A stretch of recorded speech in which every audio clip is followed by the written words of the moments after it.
ജനുവരി 13 മഹാത്മാഗാന്ധിയുടെ അവസാന കേരള സന്ദർശനവും ദളിതർക്കൊപ്പമുള്ള പത്മനാഭസ്വാമി ക്ഷേത്ര ദർശനവും നടന്ന ദിനം. 1920, 25, 27, 34, 37 വർഷങ്ങളിലായി 5 പ്രാവശ്യമാണ് ഗാന്ധിജി കേരളം സന്ദർശിച്ചിട്ടുള്ളത്.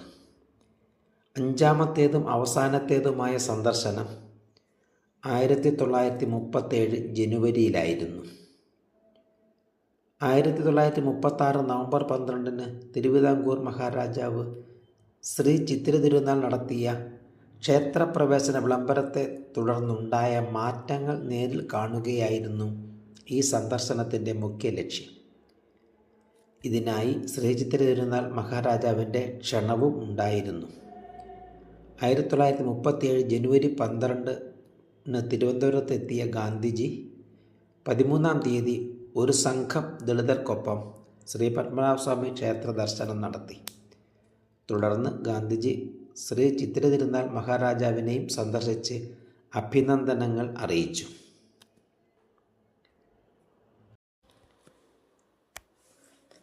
കേരളം സമ്പൂർണ്ണ പ്രാഥമിക വിദ്യാഭ്യാസം നേടിയ ആദ്യ സംസ്ഥാനമായി.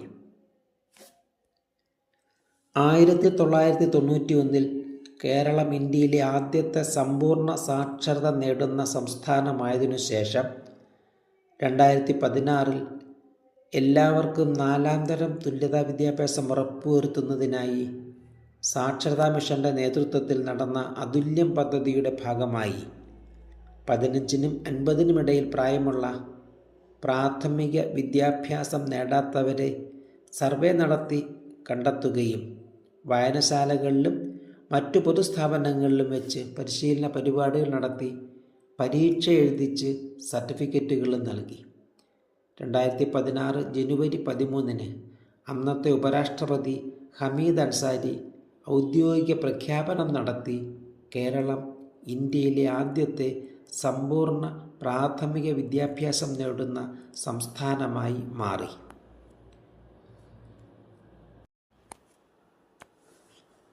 രാകേഷ് ശർമ്മ ജന്മദിനം. ബഹിരാകാശത്തെത്തുന്ന ആദ്യത്തെ ഇന്ത്യക്കാരനായ രാകേഷ് ശർമ്മയുടെ ജന്മദിനം 1949 ജനുവരി 13 പഞ്ചാബിലെ പാട്യാലയിലാണ് അദ്ദേഹത്തിൻ്റെ ജനനം. ഇന്ത്യൻ വ്യോമസേനയിലെ വിംഗ് കമാൻഡറായിരുന്ന അദ്ദേഹം 1984 ഏപ്രിൽ 2 റഷ്യയുടെ സോയൂസ് T-11 എന്ന വാഹനത്തിലാണ് ബഹിരാകാശത്തേക്ക് എത്തുന്നത്. സല്യൂട്ട് എന്ന ബഹിരാകാശ നിലയത്തിൽ 8 ദിവസം ചെലവഴിച്ചു. ഭാരത സർക്കാർ അദ്ദേഹത്തിന് അശോക ചക്ര ബഹുമതി നൽകി ആദരിച്ചു.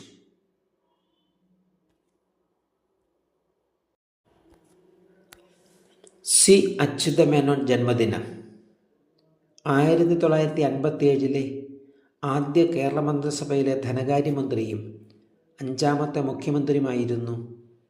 സ്വാതന്ത്ര്യ സമര സേനാനിയും കമ്മ്യൂണിസ്റ്റ് പാർട്ടി നേതാവുമായ ചേലാട്ട് അച്യുതമേനോൻ എന്ന സി അച്യുതമേനോൻ 1913 ജനുവരി 13 തൃശ്ശൂർ ജില്ലയിൽ പുതുക്കാട്ടിനടുത്ത് രാപ്പാൾ ദേശത്ത് ജനിച്ചു. നിയമവിദ്യാഭ്യാസം കഴിഞ്ഞ് അഭിഭാഷകനായി ഔദ്യോഗിക ജീവിതം ആരംഭിച്ച അദ്ദേഹം സ്വാതന്ത്ര്യ സമരത്തിൽ പങ്കെടുക്കുകയും ജയിൽവാസമനുഷ്ഠിക്കുകയും ചെയ്തു. കമ്മ്യൂണിസ്റ്റ് നേതാവായിരുന്ന അദ്ദേഹം 1952 തിരുക്കൊച്ചി നിയമസഭയിലേക്ക് തിരഞ്ഞെടുക്കപ്പെട്ടു. 1957 കേരളത്തിലെ ആദ്യ EMS മന്ത്രിസഭയിൽ ധനകാര്യമന്ത്രിയായി. 1968 രാജ്യസഭാംഗമായി.